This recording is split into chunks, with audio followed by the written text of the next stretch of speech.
Ang lutuin natin ngayon, ang tawag ko dito is Bistek Bato. Ito ang mga outdoor cooking challenges dito sa Amazing Earth.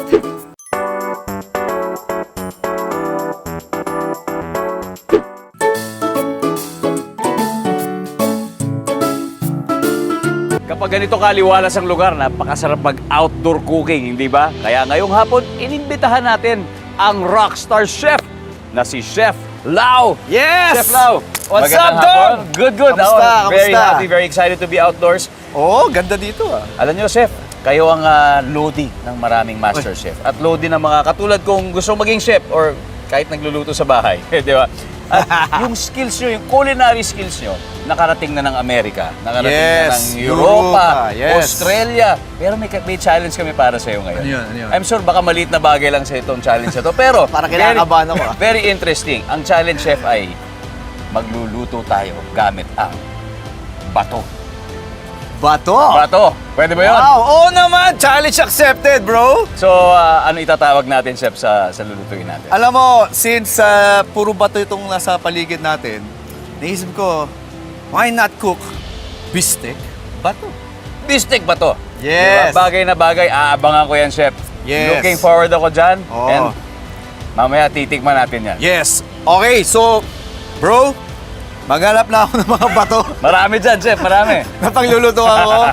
At balikan nyo ako mamaya Babalikan para kita. papatingin sa'yo yung Bistek Bato. Rock and roll. Yes, bro! Thank you, Chef. Eto na, nagbabalik si Chef Lau Laudico para umpisahan ang Luto sa Bato Challenge. Hi, I'm Chef Lau, and I'm the Rocker Chef. Alright? Rockstar Chef Lau. Kasama sa Rock Cooking Challenge. Nagtapos si Chef Lau sa Culinary Institute of America, ang kauna-unahang college for cooking sa Amerika. Nagtrabaho rin siya sa France at Australia. Saka nagbukas ng sariling restaurant sa Bonifacio Global City.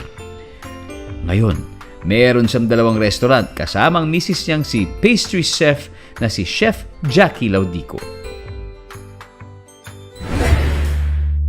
Pero ngayon, kayanin-kaya niya to cook on a rock?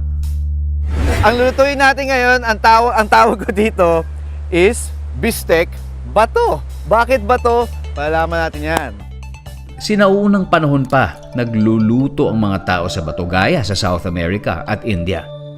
Ang cooking stone na gamit niya ay cordierite, na karaniwang ginagamit sa pagluluto ng pizza. So, ang una natin gagawin dito, i-prep natin yung ating mga gulay, onions. Napansin nyo, wala akong kahit anong kutsilyo dito. Ihalo natin siya sa ating binalatan na sibuyas na pula. Lalagyan natin siya ng konting salt and pepper. Lalagyan natin siya ng konting oil. So, itong kabute, ihimay lang natin siya. Kailangan talaga pigain natin. Siyempre, hindi magiging bistek yung kung walang karne. So, eto, sirloin cut to. Didikdikin din natin itong karne para mas malambot. Lalagyan ulit natin siya ng salt and pepper. And, lalagyan din tayong konting etong toyo na may kalamansi. Iko-coat din natin siya ng oil para maging moist yung ating meat, hindi siya magdadry basta-basta. Yes! Okay, so this is ready. Sana mainit na yung ating bato na paglulutuan. Let's do this! Unahin natin yung karne. Kasi gusto natin yung karne natin is nicely seared. Yan. Wow! Next, yung onions naman, nalagay natin, tsaka garlic. Wow! Lalo pang babango to. Alright, so, mushrooms naman. Wow! Ilalagay na natin ito lahat ulit. Yes! Nandiyan na lahat ng onions, yung beef, yung kabute. Ilalagay natin sa gitna yung ating butter. Yes! Woo! Itong ating sauce ng steak. Wow!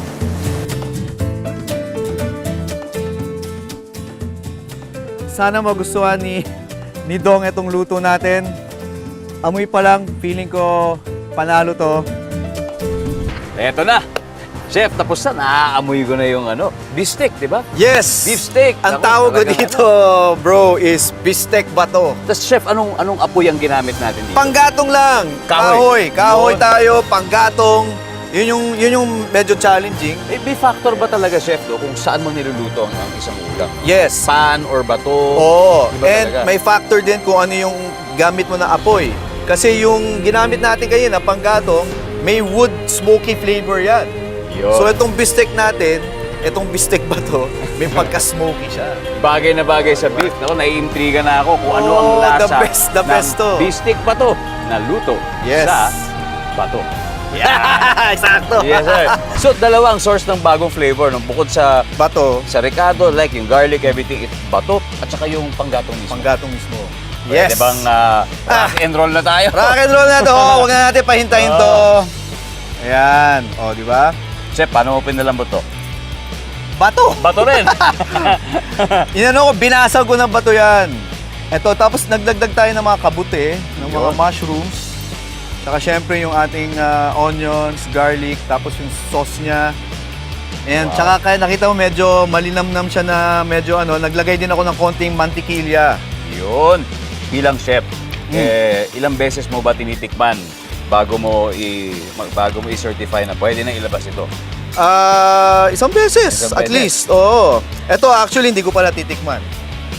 First time na First natin. time, ha? Okay, First time sige. ko ginawa to. First time namin titikman to sabay. Sana pumasa sa'yo, bro. Nako, mahilig ako sa beef at itsura pa lang, chef. Mukhang rock and roll na talaga. Cheers, Eto man. na, cheers.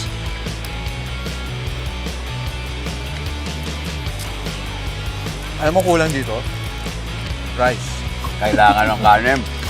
Champion. Gusto mo konti? Iba. Yes, please. Chef, gusto ko yung yung smoky flavor eh. Oo, di ba? Di ba? May something eh. Nako, Tsaka bagay na bagay yung mushrooms. grabe. Yung mga nanonood sa atin ngayon, nako, sakto. May bago kayong gagawin. Courtesy of Chef Lau. Chef, medyo malangis-langis pa yung bibig ko. Sobrang sarap. Maraming salamat. We are honored na meron kami isang world-class talent na nandito ngayon na nagbabahagi ng kanyang kaalaman sa Amazing Earth. Maraming salamat and of course, more power to you. More power Thank you, to Dong. Philippine cuisine. Yes. Maraming salamat. My pleasure, Dong. Salamat sa pag-imbita. Yung mga ka-amazing earths natin dyan. Sana ma-inspire kayong magluto. Yes. Definitely. Salamat. Thank you, sir. My pleasure, bro. Salamat. Kaya sa mga kapuso nating on the go, tutukan nyo ang live stream ng ating programa sa official accounts ng GMA Network, pati na rin sa YouTube at Facebook. At mag-comment din kayo sa ating mga kwentong amazing.